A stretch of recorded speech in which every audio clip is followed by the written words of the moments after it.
What is up, YouTube? It's Jay Coffee Talk. Thanks for tuning into the channel. Any new viewers out there, make sure to take a quick moment and sub for me and smash the like, guys. Help support the channel, help this channel grow. But I wanted to do this blog and talk to you guys about Tekashi 6ix9ine, the famous hip-hop snitch, and how I think he's falling off. I've said this before, and I predict he's going to be doing a lot of things outside of hip-hop because his stock in the music game is going down. You guys let me know if you agree. Let's break this all down.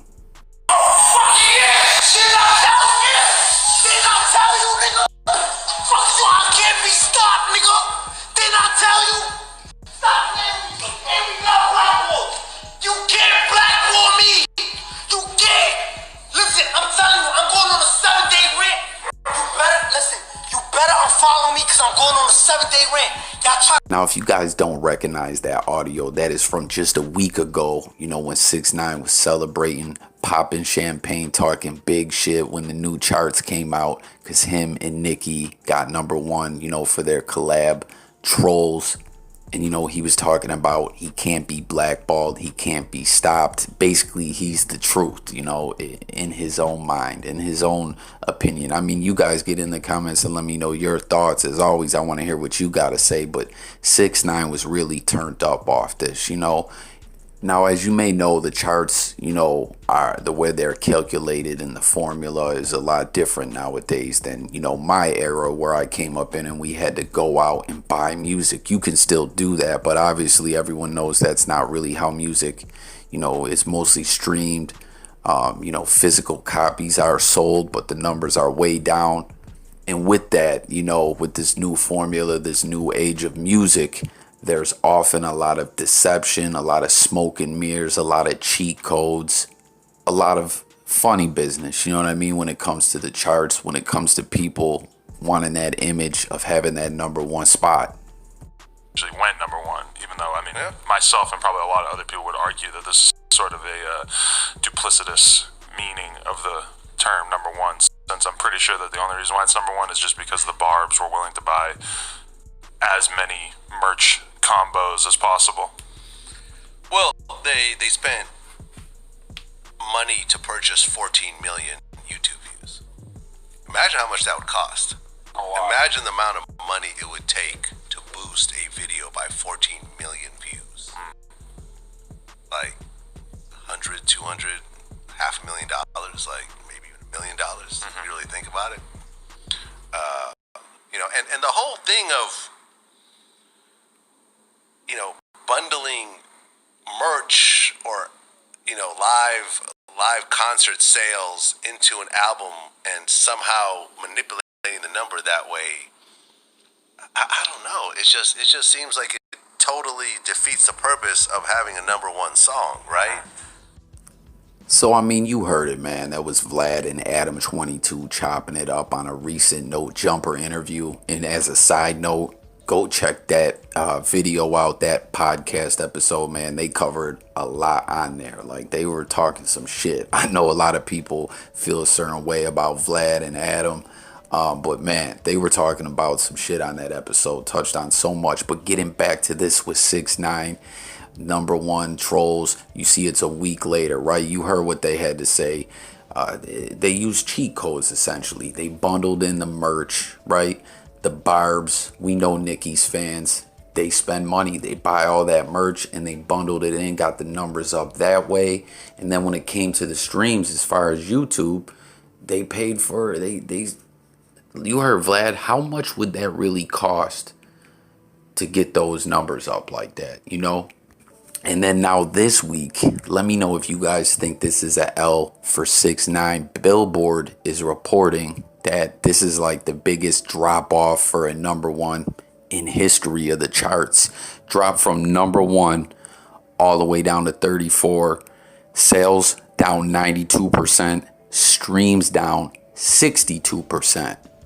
Now with all this, right, I think 6ix9ine's time in hip hop is limited. Okay, I think he'll still, I predicted the man would have a career when, you know, he was locked up and we knew he was snitching, and a lot of people were like, man, that man's done off. I predicted that he would come home and still have a career in entertainment.